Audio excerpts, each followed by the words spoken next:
Doctor പറഞ്ഞു mesh ഉപയോഗിക്കാന്ന്.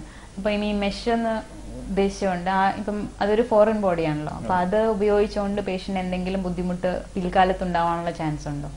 അതും വളരെ പേർക്കും കൺസേൺ ഉള്ള ഒരു കാര്യമാണ്. മെഷ് എന്ന് പറയുന്ന ഒരു ഫോറിൻ ബോഡി നമ്മുടെ ദേഹത്ത് വെക്കുക എന്നുള്ളത്. അത് മെഷ് എന്ന് പറയുന്ന മെറ്റീരിയൽ നമ്മൾ സാധാരണ തയ്യലിന് ഉപയോഗിക്കുന്ന മെറ്റീരിയലാണ്. അപ്പം പ്രോലീൻ എന്ന് പറഞ്ഞിട്ടുള്ള മെഷാണ് വളരെ കോമൺ ആയിട്ടുള്ളത്. കാലിന്റെ മടക്കുള്ള ഗ്രോയിൻ ഹെർണിയൊക്കെ ചെയ്യുമ്പോഴാണെന്നുണ്ടെങ്കിൽ നമ്മൾ ആ മെറ്റീരിയൽ ഉപയോഗിക്കുന്നത് തയ്യലിടുന്ന പോലുള്ള കാര്യമുള്ളൂ. ആ തയ്യൽ മെറ്റീരിയൽ പോലെ തന്നെ അലർജി ഉള്ള ആൾക്കാണെന്നുണ്ടെങ്കിൽ അത് ബുദ്ധിമുട്ടുണ്ടാക്കാം. പക്ഷെ 1000-ൽ ഒരാൾക്കൊക്കെ മാത്രമേ ഈ മെഷുമായിട്ട് ചേരാത്ത ഒരു റിയാക്ഷൻ വരത്തുള്ളൂ. അപ്പം പെൻസിലിന്റെ ഒക്കെ അലർജി ഒരു രോഗിക്കുള്ളതുപോലെയുള്ള ഒരു കാര്യം മാത്രമേ ഉള്ളൂ. അത്തരം അലർജി ഉള്ള ആൾക്കാർക്ക് ചിലപ്പോൾ മെഷ് റിയാക്ഷൻ എന്ന് പറഞ്ഞിട്ട് വരാം. പക്ഷേ സാധാരണഗതിയിൽ അങ്ങനെ ഒരു മെഷ് റിയാക്ഷൻ വരുന്ന 1000-ൽ ആൾക്കാരിലും വളരെ ചുരുക്കം പേർക്ക് അതുകൊണ്ട് ദോഷമായിട്ട് വന്നിട്ട് മെഷ് മാറ്റേണ്ടത് അവസ്ഥ വരുന്നുള്ളൂ. വളരെയധികം കേസുകളാകുമ്പോഴായിരിക്കും, വളരെ വർഷങ്ങളിൽ ഒരു പ്രാവശ്യമായിരിക്കും ഇങ്ങനെ മെഷ് മാറ്റേണ്ട ഒരു അവസ്ഥ വരുന്നത്. അത് ഡോക്ടറുടെയോ രോഗിയുടെയോ ഒരു കുഴപ്പം കൊണ്ടുള്ളതാണോ എന്നുള്ള ഒരു ഇതിലേക്ക് ചിലപ്പോൾ തോന്നാറുണ്ടെങ്കിലും പക്ഷെ ആ ആളിന് അത് പിടിക്കുന്നില്ല, ആ മെറ്റീരിയൽ പിടിക്കുന്നില്ല എന്നുള്ളതേ ഉള്ളൂ. അതൊരു പെൻസിൽ അലർജി പോലെ കണ്ടാൽ മാത്രം മതി. അതിനാണെന്നുണ്ടെങ്കിലും അത്ര ഗുരുതരമായ കാര്യമൊന്നും ആവില്ല. അത് മാറ്റേണ്ടതായിട്ട് വളരെ വളരെ ചുരുക്കം അവസരത്തിൽ മാത്രമേ. പക്ഷെ അതൊരു കൺസേൺ ആയിട്ട് വെച്ചിട്ട് ഈ ഹെർണിയ ചെയ്യാതിരിക്കുന്നതൊന്നും ശരിയല്ല. പലരും അങ്ങനെയൊക്കെ ചോദ്യങ്ങൾ ചോദിക്കാറുണ്ടെങ്കിലും പക്ഷെ ചെയ്യാതിരിക്കാൻ പറ്റില്ല. നമ്മളൊരു ചെയ്തേ പറ്റത്തുള്ളൂ. ചെയ്യുന്നതിന് മെഷ് ഉപയോഗിക്കുന്നതാണ് വളരെ സ്ട്രെങ്ത് കിട്ടാനും സ്ഥായിയായിട്ടുള്ള ഒരു പരിഹാരമായിട്ടിരിക്കാനും നല്ലത്. പലപ്പോഴും രോഗികൾക്കുള്ള ഒരു സംശയമാണ് എന്ന് വെച്ചാൽ, പലപ്പോഴും പേഷ്യൻസ് ഇങ്ങനെ ചോദിക്കുന്ന ഒരു ക്വസ്റ്റ്യൻ, അതായത് ഓപ്പൺ സർജറി ലാപ്രോസ്കോപ്പി ചെയ്യണമെന്ന് പറയുമ്പോൾ പറയും ഡോക്ടറെ ഇപ്പം വയർ ഓപ്പൺ ചെയ്യുകയാണെങ്കിൽ ചിലവ് കുറച്ച് കുറവുണ്ടല്ലോ, അതിൽ എന്തെങ്കിലും വാസ്തവമുണ്ടോ?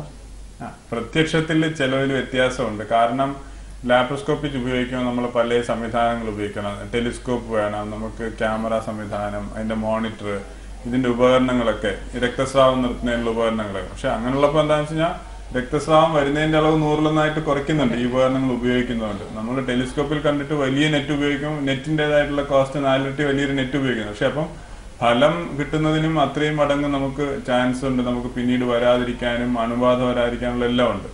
മുറിവ് 10-ൽ കുറയ്ക്കുമ്പോൾ അത്രയും നമുക്ക് കംഫർട്ട് വരുന്നുണ്ട്. എന്തായാലും ഇത്രയൊക്കെ ഒരു പ്രത്യേകത ഉള്ള ഒരു കാര്യം അതേ ഒരു തുകയിൽ നമുക്കത് ചെയ്യാൻ പറ്റുമെന്ന് നമുക്ക് പ്രതീക്ഷിക്കാൻ പറ്റില്ല.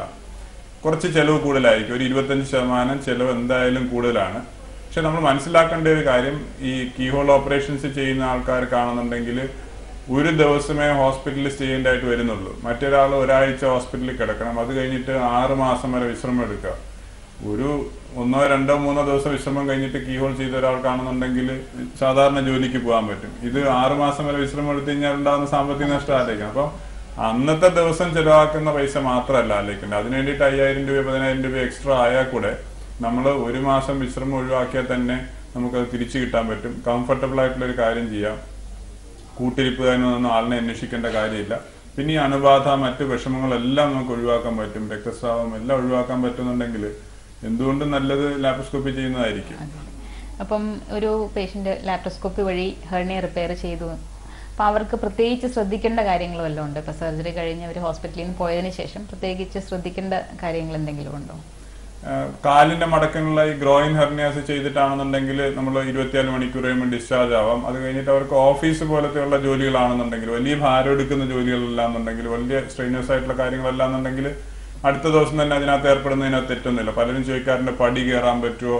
അതെല്ലാം അവർക്ക് ചെയ്യാവുന്നതേ ഉള്ളൂ. വലിയ ഭാരം എടുക്കുന്ന ജോലിയുള്ള ആൾക്കാരുടെ അടുത്താണെങ്കിൽ ആ ഒരു നെറ്റും ശരീരമായിട്ട് ചേരുന്ന ഒരു സമയം 2 ആഴ്ചത്തേക്ക് അത് ഒഴിവാക്കാനായിട്ട് വരും. അത് ഹെഡ് ലോഡ് വർക്കർ എന്ന് പറയുന്ന പോലത്തെ ഒരു കാറ്റഗറിയിലേക്ക് വരുവാണെങ്കിൽ മാത്രമേ ഉള്ളൂ അവർ 2 ആഴ്ചത്തേക്ക് ശ്രദ്ധിക്കാൻ പറ്റും. അല്ലെങ്കിൽ കാർ ഡ്രൈവ് ചെയ്യുന്നതിനാണെന്നുണ്ടെങ്കിലോ അങ്ങനത്തെ ഒന്നും ഒരു റെസ്ട്രിക്ഷനും വരത്തില്ല.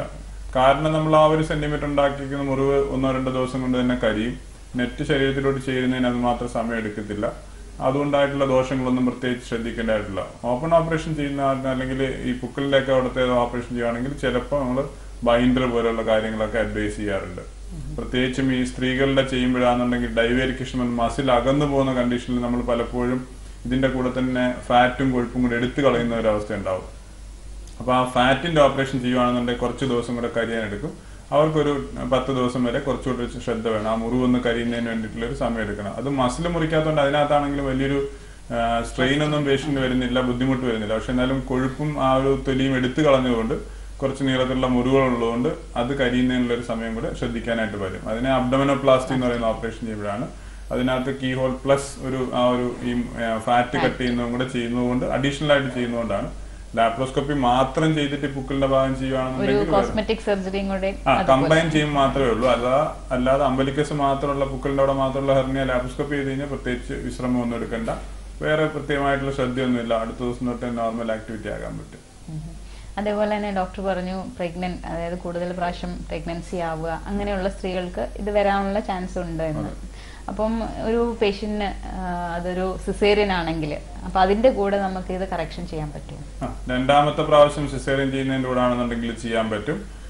നമ്മൾ പ്രസവം നിർത്തുന്ന ഓപ്പറേഷൻ കൂടി ഇതിലൂടെ ചെയ്യാനായിട്ട് സാധാരണ അഡ്വൈസ് ചെയ്യും. കാരണം ഇത് നമ്മൾ റിപ്പയർ ഒക്കെ ചെയ്ത് വളരെ നന്നായിട്ട് നെറ്റൊക്കെ വെച്ച് കോസ്മെറ്റിക് ആയിട്ടുള്ള ഓപ്പറേഷൻ കൂടെ കമ്പൈൻ ചെയ്തൊക്കെ ചെയ്തിട്ട് പിന്നെയും പ്രഗ്നൻസി വരുമ്പോൾ ഇത് വലിഞ്ഞിട്ട് വലുതാവുന്ന അവസ്ഥയാണെന്നുണ്ടെങ്കിൽ ആ ഹെർണിയ ക്ഷീണം വരാൻ സാധിക്കും. പിന്നെ പ്രഗ്നൻസി ഉണ്ടാവുന്നതുകൊണ്ട് ദോഷമില്ല, പക്ഷെ നമ്മൾ ആ ഹെർണിയ ഓപ്പറേഷൻ ചെയ്തതിന്റെ പ്രയോജനം കുറയുന്നത് കൊണ്ട് ഫാമിലി കംപ്ലീറ്റ് ചെയ്യുമ്പോൾ ചെയ്യുന്നതാണ് നല്ലത്. അത് സിസേറിയന്റെ കൂടെ ആണെന്നുണ്ടെങ്കിലും ചെയ്ത് മാറ്റുന്നത് തന്നെയായിരിക്കും. പിന്നീട് ഒരു ഓപ്പറേഷൻ വേണ്ട, എന്തായാലും കുറച്ച് ദിവസം ഇതിനു വേണ്ടിയിട്ട് ചെലവാക്കാൻ പോവാണ്, അതിന്റെ കൂടെ തന്നെ ചെയ്യാൻ പറ്റും.